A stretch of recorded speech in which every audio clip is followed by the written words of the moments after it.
So hello friend, कैसे हैं आप लोग। उम्मीद करते हैं आप लोग बढ़िया होंगे। तो जैसे कि आपको पता होगा कि रोज़ आपके मॉर्निंग में आपके पॉलिटी के क्लास चलते हैं, जो कि आपके बीपीएससी टीआरई 4.0 के लिए महत्वपूर्ण आपके प्रश्न बन जाते हैं। साथ ही साथ आपको इस वीडियो में ये भी आपको बताया जाता है कि आपके बीपीएससी टीआरई 1, 2 और 3 में इस टॉपिक से आपके कितने प्रश्न पूछे गए थे, तो वो भी आपको देखने को मिल जाता है। तो चलिए हम वीडियो को शुरू कर लेते हैं। तो आप लोगों को पता होगा कि यह आपका पॉलिटी का क्लास नंबर 5 है। आपके 4 पॉलिटी का क्लास ऑलरेडी पहले से हो चुका है। तो आप पहले के आप वीडियो नहीं देखे हैं तो जाके यूट्यूब चैनल के प्लेलिस्ट के सेक्शन में जाते हैं। तो प्लेलिस्ट में आपको पॉलिटी का एक सेक्शन मिलेगा, वहाँ पे आपको ये वीडियो देखने को मिल जाता है। ठीक है।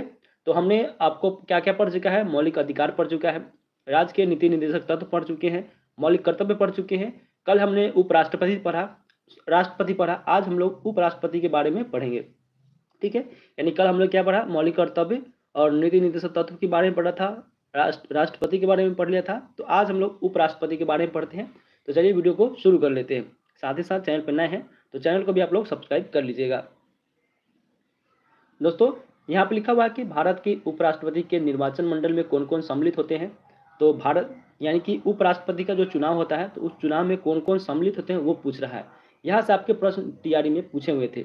तो संसद के दोनों सदनों के सभी निर्वाचित जो सदस्य होते हैं वो चुने जाते हैं, और जो मनोनीत होते हैं वो आपके द्वारा चुने जाते हैं। यानी कि संसद के दोनों सदनों का कहने का मतलब है कि लोकसभा और राज्यसभा। ठीक है, लोकसभा और राज्यसभा, और जो 12 गो मनोनीत होता है वो आपके यहाँ से चुने जाते हैं। ठीक है। तो ये आपको तीनों मिलकर उपराष्ट्रपति का चुनाव में भाग लेते हैं। अप्रत्यक्ष रूप से उपराष्ट्रपति का चुनाव होता है, जनता इसमें डायरेक्ट भाग नहीं लेता है। आगे लिखा हुआ है कि भारत के उपराष्ट्रपति को पद से हटाने संबंधी प्रस्ताव संसद के किस सदन में लाया जाता है। तो आपके केवल राज्यसभा में लाया जाता है। अगर उपराष्ट्रपति को पद से हटाना है तो आप सिर्फ महाभियोग कहाँ लगा सकते हैं, तो सिर्फ आप राज्यसभा में लगा सकते हैं। लेकिन अगर राष्ट्रपति की बात करें कि राष्ट्रपति को पद से हटाने के लिए महाभियोग कहाँ लगाया जा सकता है, तो आप संसद के किसी भी सदन में लगा सकते हैं, यानी कि लोकसभा या फिर राज्यसभा, दोनों में से कहीं पे भी आप लगा सकते हैं। लेकिन उपराष्ट्रपति के केस में आपको सिर्फ राज्यसभा में आपको लगाना पड़ेगा। दोनों में से कहीं पे भी आप लगा सकते हैं। ठीक है। लेकिन उपराष्ट्रपति के केस में आप चलिए आगे यहाँ पे लिखा हुआ है कि प्रश्न आता है कि राष्ट्रपति के निर्वाचन के समान ही उपराष्ट्रपति के निर्वाचन से संबंधी विवादों का समाधान जो है आपका उच्चतम न्यायालय में होता है, यानी कि आपके सुप्रीम कोर्ट में होता है। ठीक है। जैसे कि आपके राष्ट्रपति से कोई भी आपका मुकदमा हुआ, विवाद हुआ, तो आप डायरेक्ट सुप्रीम कोर्ट में लड़ सकते हैं। या फिर उपराष्ट्रपति से उपराष्ट्रपति के आपके निर्वाचन में कोई भी आपके विवाद होता है, यानी कि राष्ट्रपति या फिर उपराष्ट्रपति दोनों के किसी भी चुनाव में आपको विवाद देखने को मिल जाएगा, तो आपको निपटारा सिर्फ आपको सुप्रीम कोर्ट में होता है। ठीक है। चलिए आगे देखते हैं कि राज्यसभा का सभापति कौन होता है। तो राज्यसभा का सभापति ही आपके उपराष्ट्रपति होते हैं। जो उपराष्ट्रपति होते हैं राज्यसभा के सभापति कहलाते हैं। ठीक है। चलिए अब उपराष्ट्रपति के क्या क्या यहाँ पे अनुच्छेद है, और उन अनुच्छेद में उपराष्ट्रपति के क्या क्या प्रावधान किए गए हैं, आइए हम लोग यहाँ पे देख लेते हैं। तो अनुच्छेद 63 में कहा गया है कि भारत के लिए एक उपराष्ट्रपति का प्रावधान किया जाएगा, यानी कि भारत में एक उपराष्ट्रपति होंगे। ये आपके अनुच्छेद 63 में कहा गया है।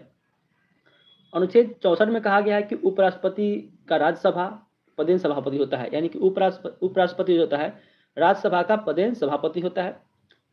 65 में कहा गया है कि उपराष्ट्रपति द्वारा राष्ट्रपति पद से आकस्मिक रिक्तियों अथवा उसकी अनुपस्थिति में राष्ट्रपति का कर्तव्य का निर्वहन करेंगे।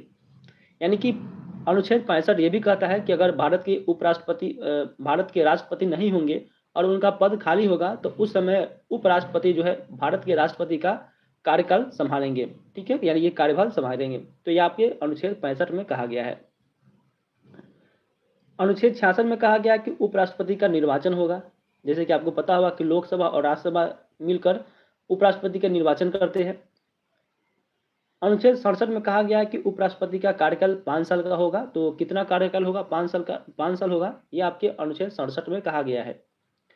अनुच्छेद 68 में कहा गया है कि उपराष्ट्रपति के पद की रिक्तियों की पूर्ति के लिए चुनाव का समय निर्धारण तथा आकस्मिक रिक्तियों को पूर्ति करने के लिए चुनाव का कार्यकाल होता है। ठीक है, तो ये आपके अनुच्छेद 68 में कहा गया है। 69 में कहा गया है कि उपराष्ट्रपति द्वारा शपथ लिया जाएगा। ये आपके 69 में कहा गया है। 70 में कहा गया कि अन्य आकस्मिकताओं में राष्ट्रपति के कर्तव्यों का निर्वहन करेंगे, यानी किसी भी आपके कार्यभाग में अगर उपराष्ट्रपति नहीं होते हैं तो उनके स्थान पे राष्ट्रपति जो है उपराष्ट्रपति नहीं रहते हैं तो उनके जगह पे, ठीक है, यानी कि यहाँ पे लिखा हुआ है कि राष्ट्रपति अगर नहीं रहते हैं तो उनके जगह पे उपराष्ट्रपति कार्य को निर्वहन करते हैं। ठीक है, अब यहाँ पे 71 में लिखा हुआ है, अनुच्छेद 71 में क्या होता है, तो उपराष्ट्रपति के चुनाव संबंधी अथवा उनसे संबंधित जो विषय होता है आपके, वे अनुच्छेद 71 में देखने को मिल जाते हैं। अब यहाँ पे प्रश्न आपके दो पूछते हैं कि भारत के उपराष्ट्रपति कौन है, तो आपको दो याद करना है कि सबसे आपका प्रथम भारत के उपराष्ट्रपति आपके डॉक्टर सर्वपल्ली राधाकृष्णन है, जो कि 1952 से 1962 तक रहे थे। ठीक है, डॉक्टर जाकिर हुसैन आपके दूसरे नंबर के उपराष्ट्रपति थे, 1962 से 1967 तक थे। उसके बाद आपको स्किप करना है और लास्ट में आ जाना है कि 2017 से आपका जो उपराष्ट्रपति थे तो वेंकैया नायडू थे। ठीक है, चलिए आगे लिखते हैं कि प्रश्न लिखा हुआ है कि किसी सदन की अध्यक्षता जो ऐसे व्यक्ति द्वारा की जाती है तो उस सदन का सदस्य नहीं होता है, उससे हम लोग राज्यसभा कहते हैं। ठीक है, राष्ट्रपति की मृत्यु हो जाता है या फिर राष्ट्रपति त्याग पर दे देते हैं या फिर राष्ट्रपति को हटा देते हैं, तो उस स्थिति में उनका जो राष्ट्रपति का कार्यभार होता है कौन संभालता है, तो उपराष्ट्रपति संभालता है। भारत के उपराष्ट्रपति का पद जो है कहाँ से लिया गया है, तो अमेरिका से लिया गया है। ये आपके प्रश्न पूछे जाते हैं कि भारत में जो उपराष्ट्रपति का पद है वो किस देश से लिया गया है, तो आपके अमेरिका से लिया गया है। नेक्स्ट है कि राष्ट्रपति या उपराष्ट्रपति किसी के भी निर्वाचन में राज्य अथवा संसद के किस सदन में सदस्य भाग नहीं लेते हैं, तो राज्य विधान परिषद के सदस्य जो है वो आपके भाग नहीं लेते हैं। ठीक है, आगे लिखा हुआ है कि भारत का राष्ट्रपति का त्यागपत्र किसको संबंधित होता है, तो उपराष्ट्रपति। ठीक है, यानी कि भारत का जो राष्ट्रपति होगा अपना त्यागपत्र किसे देता है, तो आपके उपराष्ट्रपति से देता है। अब यहाँ पे उपराष्ट्रपति से कोई यहाँ पे महत्वपूर्ण पॉइंट बन जाते हैं, तो आपको देखना है कि राज्यसभा सदस्य बनने की योग्यता रखता है। ठीक है, यानी कि अगर उपराष्ट्रपति आपको बनना है तो यहाँ पे लिखा हुआ कि उपराष्ट्रपति बनने के लिए आपके क्या क्या क्वालिफिकेशन हो, ये तो अगर उपराष्ट्रपति बनते हैं तो राज्यसभा का सदस्य जो बनना योग्य है वो आपको रखना पड़ेगा। उसके अलावा तीसरा नंबर में लिखा हुआ है कि उपराष्ट्रपति के निर्वाचन मंडल में संसद के दोनों सदनों की सदस्य जो है एवं मनोनीत निर्वाचन शामिल होते हैं, इसमें राज्यों का विधानमंडल जो है शामिल नहीं होता है। यानी कि उपराष्ट्रपति में आपके लोकसभा और राज्यसभा दोनों मिलकर उपराष्ट्रपति का चुनाव करते हैं, लेकिन राज्य के विधानमंडल के जो सदस्य होते हैं वो आपके उपराष्ट्रपति में आपके चुनाव में भाग नहीं लेते हैं। नेक्स्ट है कि उपराष्ट्रपति के पद से हटाने का प्रस्ताव जो है केवल राज्यसभा में किया जा सकता है, लेकिन अगर राष्ट्रपति के पूछेगा तो राष्ट्रपति को पद से हटाने के लिए लोकसभा या फिर आपकी राज्यसभा दोनों में से कहीं भी आप महाभियोग लगाकर राष्ट्रपति के पद को हटा सकते हैं, लेकिन आपके उपराष्ट्रपति के कार्यकाल में सिर्फ आप राज्यसभा में ही लगा सकते हैं। कहाँ पर लगा सकते हैं, तो राज्यसभा में ही आप लगा सकते हैं। आइए हम लोग उपराष्ट्रपति पढ़ लिए, अब यहाँ पे हम लोग पढ़ते हैं केंद्रीय मंत्रिपरिषद। ठीक है, केंद्रीय मंत्रिपरिषद यानी कि हम लोग केंद्र में कौन किसका महत्वपूर्ण ज़्यादा होता है वो हम लोग देखने की कोशिश करते हैं। ठीक है, यानी कि यूनियन काउंसिल ऑफ मिनिस्टर्स के हम लोग बारे में यहाँ पे पढ़ते हैं। तो दोस्तों आपको पता होगा कि केंद्र सरकार का प्रमुख कौन होता है, तो केंद्र सरकार का प्रमुख आपके प्रधानमंत्री होता है। भारत में आपके प्रधानमंत्री की शक्ति सबसे ज़्यादा होता है। ठीक है, यानी कि केंद्र सरकार का प्रमुख आपके प्रधानमंत्री होता है। केंद्र में आपके सेंट्रल में आपके कौन है, मोदी जी हैं, तो मोदी जी के अंतर्गत क्या आता है, कैबिनेट मंत्री आता है। ठीक है, तो कैबिनेट मंत्री की नियुक्ति कौन करता है, तो दोस्तों कैबिनेट मंत्री की नियुक्ति जो है आपके प्रधानमंत्री के सलाह पर प्रधानमंत्री बोलते हैं कि आपको इसको नियुक्त करना है, तो राष्ट्रपति उन्हीं को कैबिनेट मंत्री में नियुक्त करते हैं। ठीक है, लेकिन प्रधानमंत्री के कहने पर, ना कि राष्ट्रपति अपने खुद से करते हैं। वही लिखा हुआ कि प्रधानमंत्री की नियुक्ति किसके द्वारा किया जाता है, राष्ट्रपति के द्वारा तो किया जाता है, लेकिन प्रधानमंत्री बोलते हैं कि आपको इसको आपको क्या बनाना है, मंत्री बनाना है, तो राष्ट्रपति उसी को आपको मंत्री बनाते हैं। यानी कि एक तरह से बोल सकते हैं राष्ट्रपति एक राष्ट्र का कठपुतली होता है, जिसका कोई आपको काम नहीं होता है। ठीक है, इनडायरेक्ट वे में काम करते हैं, डायरेक्ट वे में वो काम नहीं करते हैं। अब भारत के प्रधानमंत्री बनने के लिए आपको न्यूनतम आपकी आयु की बात करता है तो आपके 25 वर्ष होना चाहिए। यानी कि प्रधानमंत्री कौन बनता है, तो प्रधानमंत्री आपको जो लोकसभा के चुनाव लड़ते हैं, वो क्या बनते हैं, वो सांसद बनते हैं, क्या बनते हैं, एमपी बनते हैं। एमपी बनने के बाद आपके जो एमपी उस सांसद दल का सबसे वरिष्ठ नेता होता है, वरिष्ठ या फिर उस एमपी द्वारा चुना जाता है कि हाँ इसको हमको प्रधानमंत्री बनाना है। तो प्रधानमंत्री की उम्र की बात करें तो 25 वर्ष, या फिर आपको पूछ देगा कि लोकसभा बनने के लिए आपके न्यूनतम उम्र कितना चाहिए, तो 25 वर्ष चाहिए। वही राज्यसभा में आपके लोकसभा में कितना 25 वर्ष। अगर वही राज्यसभा की बात करेगा तो राज्यसभा में आपके 30 वर्ष चाहिए। राष्ट्रपति के लिए बात करेगा तो राष्ट्रपति के लिए आपके 35 वर्ष चाहिए। वही उपराष्ट्रपति के लिए बात करेगा तो उपराष्ट्रपति के लिए भी आपके 35 वर्ष चाहिए। ठीक है, चलिए अगर विधानसभा की बात करेगा तो विधानसभा में आपके 25 वर्ष चाहिए। यानी कि आप कोई भी मान लीजिए कि मुख्यमंत्री का आपको उम्र चाहिए तो मुख्यमंत्री आपके 25 वर्ष चाहिए, क्योंकि मुख्यमंत्री आपके विधानसभा के अंतर्गत आते हैं। विधायक की बात करेगा तो विधायक आपके उम्र 25 वर्ष चाहिए चुनाव लड़ने के लिए। ठीक है, तो यहाँ से भी उम्र संबंधी आपके प्रश्न पूछे जाते हैं। आगे लिखा हुआ है कि यदि भारत के प्रधानमंत्री संसद के उस सदन के सदस्य हैं तो क्या वे अविश्वास प्रस्ताव स्थिति में पक्ष में मत कर सकते हैं, तो वे नहीं कर सकते हैं। अगर प्रधानमंत्री अगर उस सदन के हो, यानी कि उस सदन करने का क्या मतलब है, यानी कि राज्यसभा। ठीक है, राज्यसभा आपको उच्च सदन क्या आता है और लोकसभा आपके निम्न सदन में आता है। ठीक है, तो उस स्थिति में प्रधानमंत्री अविश्वास प्रस्ताव में पक्ष नहीं ले सकते हैं। संसदीय शासन व्यवस्था में वास्तविक कार्यपालिका किसके अधीन होता है, तो आपके प्रधानमंत्री के पास होता है। जो वास्तविक कार्यपालिका होता है आपके शक्ति आपके प्रधानमंत्री के पास होता है। लोकसभा में अविश्वास प्रस्ताव करने के लिए लोकसभा की सदस्यों की न्यूनतम संख्या कितनी होनी चाहिए, तो 50 होनी चाहिए। ठीक है, अगर आप लोकसभा में अविश्वास प्रस्ताव प्रस्तुत करते हैं तो उसकी संख्या कम से कम आपको 50 होनी चाहिए, तभी आप लोकसभा में अविश्वास प्रस्ताव आप कर सकते हैं। आगे लिखा हुआ है कि भारत का प्रधानमंत्री सामान्यतः किस सदन का सदस्य होता है, तो लोकसभा का होता है। ठीक है, यानी कि भारत का प्रधानमंत्री आपकी लोकसभा जो एमपी होते हैं उन्हीं का एक नेतृत्व करते हैं, यानी कि लीडर होते हैं, उसको हम लोग लोकसभा बोलते हैं। लोकसभा का चुनाव हुआ था इस बार। ठीक है, यानी कि बिहार में अगर पूछेगा कि लोकसभा का सीट कितना है, तो बिहार में आपके लोकसभा का सीट आपके 40 है।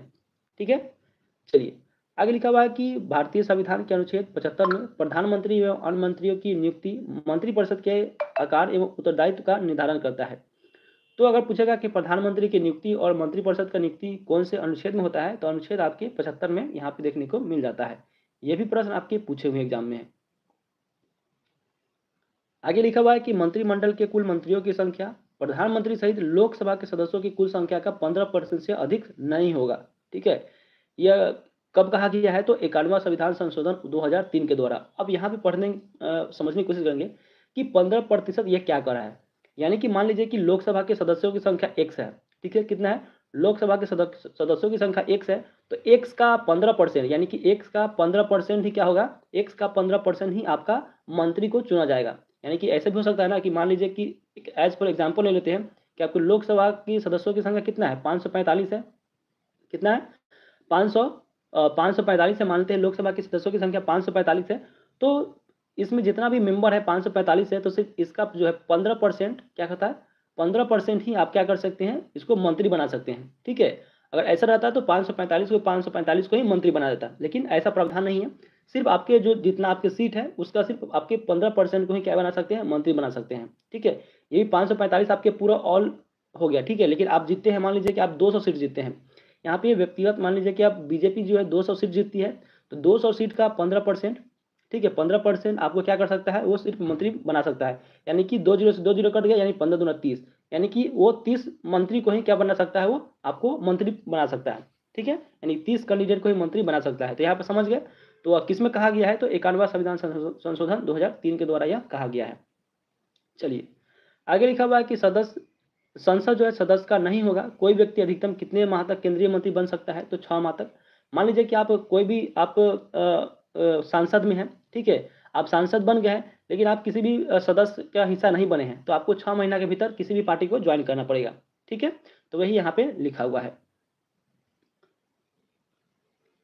आगे लिखा हुआ है कि मंत्रिपरिषद किसके प्रति उत्तरदायी होता है, तो संसद के प्रति उत्तरदायी होता है। संसद में आपके क्या होते हैं, तो संसद में आपके प्रधानमंत्री होते हैं।